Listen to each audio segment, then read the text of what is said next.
The white room, pure in its natural state, but suddenly it is splattered with blood, which makes the white room blemish. All of you have heard of the novel The Great Gatsby. However, no one has ever said that Daisy Buchanan was a real live person. After Daisy and Tom left East Egg, Tom fell into a depression, and Daisy met Ernest Hemingway. Daisy learned her lesson from Jay Gatsby and decided not to have an affair with Hemingway. Instead, Tom entered a mental institution. Daisy divorced Tom and married Ernest Hemingway in Chicago. Hemingway was struggling with his writing and looking for inspiration, so they decided to move to the South. Daisy, I believe we need a change of scenery. Ernest, we already have a nice house here in Chicago. Why should we move to the South? Don't think about it as an ending. Think about it as a beginning. I believe that the city is getting overpopulated, and I have not written anything in a long time. Well, what's the difference between Chicago and the South? There are a lot of interesting characters to write about. I really don't want to move. Oh, come on, Daisy. You will love it in the South. It's a brand new beginning. Ernest, you must be out of your mind. I don't know anyone that lives there. You're losing common sense.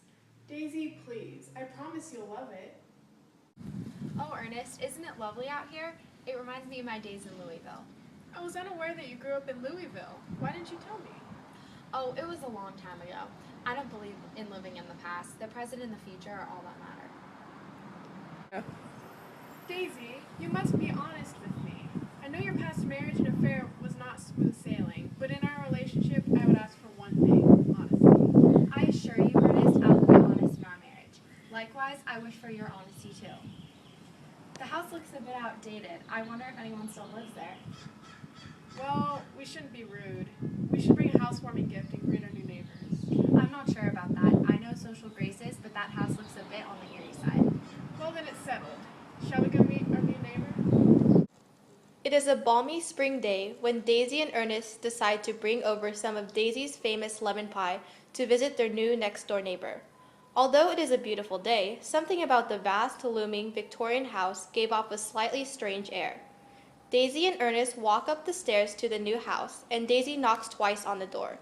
The door opens, and a butler wearing a tuxedo is standing in the doorway.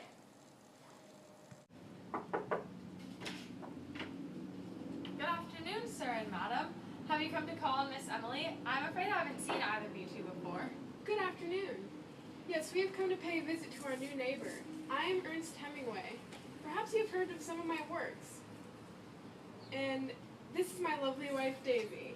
We have just moved here from Chicago and have brought over some delicious lemon pie. How very nice of you. I shall call upon Miss Emily to see if she would like to visit with you. She usually doesn't accept calls, but lately having her art class, she has been more social.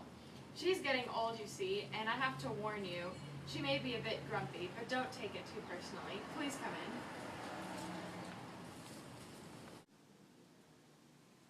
Why, hello. So nice to meet you both. My name is Emily, and you are? My name is Daisy Hemingway, and this is my husband, Ernest. We have just moved here from Chicago, and we wanted to take this opportunity to meet our new neighbors. I brought over my famous lemon pie. Oh, that is very nice of you. Please come in and have a seat at the dining room table. So please, tell me about yourselves. Mr. Hemingway, I have heard many things about your stories. Unfortunately, I have not read one myself, but I'm sure they're simply amazing. Actually, Ernest has published... Daisy, darling, I believe Emily was addressing me. Yes, Miss Emily, I am afraid old Chicago has run out of inspiration for me, so Daisy and I have decided to move here to the peace and quiet of the rural South so that I can make the best out of my newest ideas. Why, that sounds invigorating. I've always wanted to be a writer, but unfortunately, I've just never been able to bring myself to start.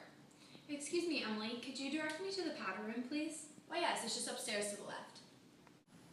As Daisy walked into the master bedroom, a sight laid before Daisy's innocent eyes that nothing could have prepared her to see. There, lying in the bed, was the dead body of a man, rotted, decayed, and grayish in color. It appeared to have been there for quite some time. The right side of the bed appeared to be rumpled, as if someone had just woken up from a nap.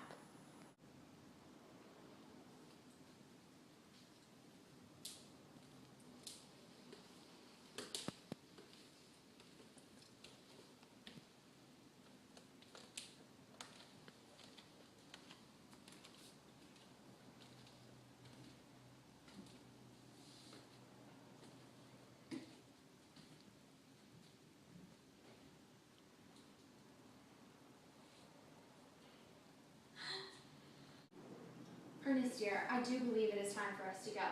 I just remembered something that I left in the oven at home. Oh, but Emily and I had just been in the middle of discussing my latest work. I'm afraid it'll have to wait. Thank you, Miss Emily, for your time, and perhaps we will see you around town. My goodness, Daisy. What in heaven's name was that all about? I was in the middle of a very lovely conversation. Ernest, Emily has a dead body lying on her bed. I saw it when I accidentally went into her room while looking for the bathroom. I swear it's there. You must believe me. That is absurd. A dead body? Was it a man or a woman?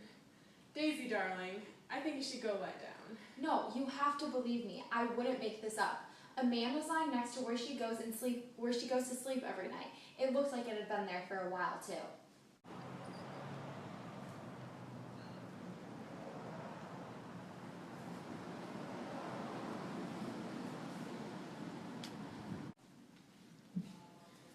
That was strange. Is everything all right? You seem a little troubled. Oh, I'm fine. It's just, I think I saw Emily watching me gardening. See, I told you she was creepy. Now, Daisy, don't overreact. I'm not overreacting. She's so strange. Stop it. That is very rude. I know Emily might be a little strange, but it's not okay to frequently assault her like that. Oh, you just don't understand. Please, just listen, please. Can you stay away from her? I feel like she's capable of murder. Oh, jeez. Don't tell me you still think you saw a dead body in her bed. I did, I swear. I'm absolutely positive I saw it. Why don't you believe me? Because it is impossible to hide a dead body in your house.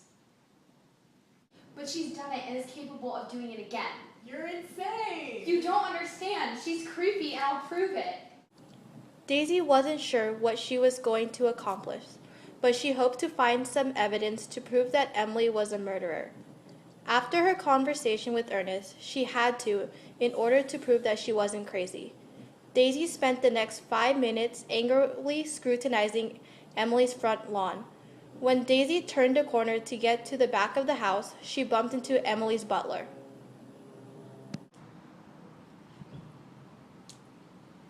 Oh, it's just you. I thought you were...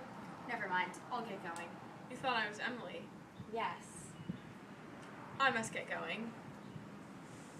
Wait.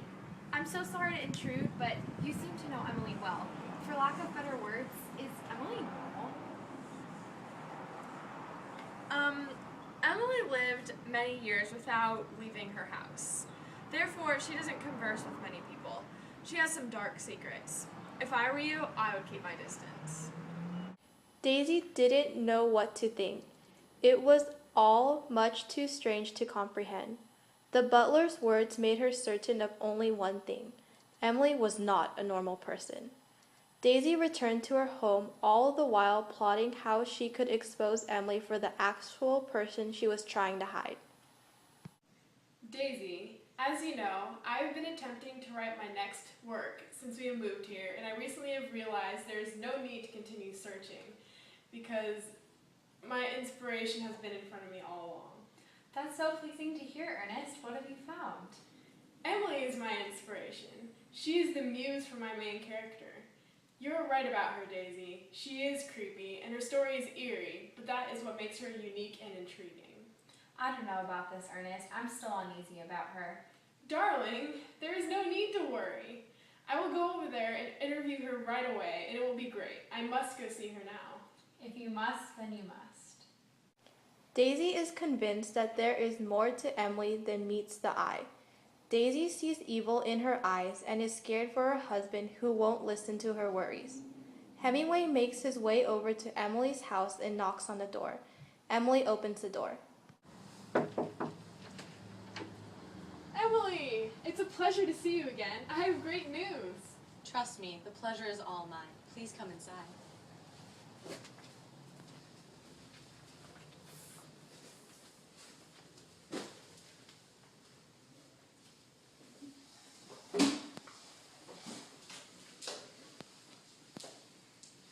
So, as you know, Emily, my wife and I have moved up to the south to best cater to my newest creations. I have come here to tell you that my search for inspirations is over. What have you found? You are my inspiration. You see, Emily, A work can be best judged by the quality and depth of the character, and you are the most unique I've ever met. But why me? Your personality makes you this way. I don't know, don't you know what I'm referring to? I'm afraid I do not. It is your eerie nature, your ghostly looks, and your creepy house. The way your eyes stare off into the eyes of others and makes you cringe. It's fascinating. Get out. I'm sorry, I didn't hear you. What was that? Get out! Something very strange just happened. What happened? I told Emily the great news, and she barely said a word, and she told me to leave. What do you mean? She seemed angry after I told her about how she inspired me. I've never seen her look so stern. I didn't object or ask any questions. Daisy was frightened by what had happened between her and Ernest and was determined to find a reason to give her husband that would prove that Emily was too dangerous to be trusted. During the afternoon that same day, she walked outside to the front of her house and noticed the butler walking towards Emily's front door, having just gotten back from somewhere. He was holding a brown paper bag in one hand. Daisy took this as her opportunity and approached the butler. Hello, sir. Oh, you startled me. How are you tonight, miss? What's in the bag? I don't believe this concerns you. Tell me. I know it's nothing good. It's just something Emily asked me to pick up. You must tell me what it is. It's poison. Ernest, please don't go to Emily's house ever again. Why do you say that, Daisy? Because it's just not a good idea.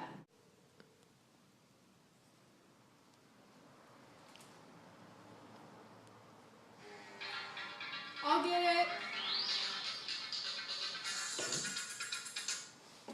Hello? Hello, Mr. Hemingway. It's Emily. Oh, Emily, how are you? I'm doing fine, thank you. I was just calling to invite you over for dinner tonight.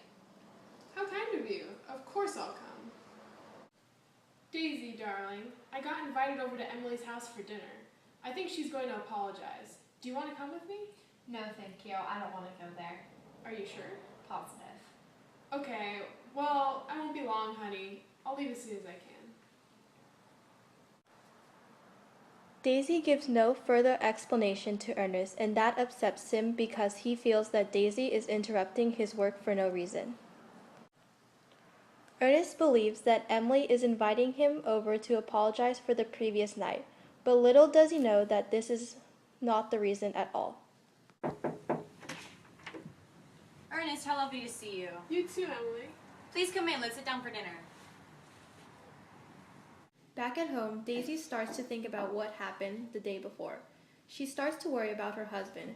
She keeps looking over at the house, wondering what is happening and if Ernest is okay. She decides to go over and check on him because she cannot stand the thought that something bad could be happening to him. Hello, Daisy. Where are Ernest and Emily? In the kitchen. Why? Daisy is about to run into the kitchen just in time to find Ernest about to take a sip of tea that Emily had prepared for them. By the smirk on Emily's face, Daisy knows that Emily has put something in his drink. Ernest, stop! Daisy, what's wrong? Ernest, there was poison in that cup. This is why I've been telling you to not go over there, Emily, anymore. Emily wants you, and since you don't want her, she wants to kill you. When I went to the bathroom the other night in her house, I did find a dead body in a room upstairs. I've been trying to tell you that, but you won't believe me. I just don't want anything to happen to you. Oh, Daisy, I feel terrible I didn't listen to you earlier. I love you very much. And thank you for saving me. I will never go back there again. And to be honest, I think we should move far away from her. I agree.